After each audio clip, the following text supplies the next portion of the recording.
காத்திரு, பொறுத்திரு, கர்த்தரையே நம்பியிரு, காரியங்கள் வாய்க்க செய்வார். நம்புறீங்களா?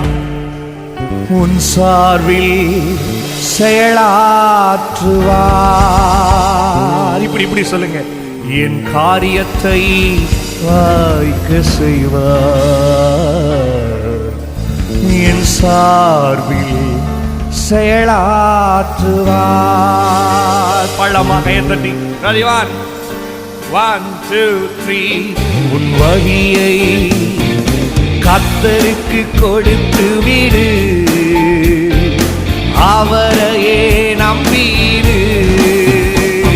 உன் வழியை அவன் கர்த்தருக்கு கொடுத்து விடு, அவன்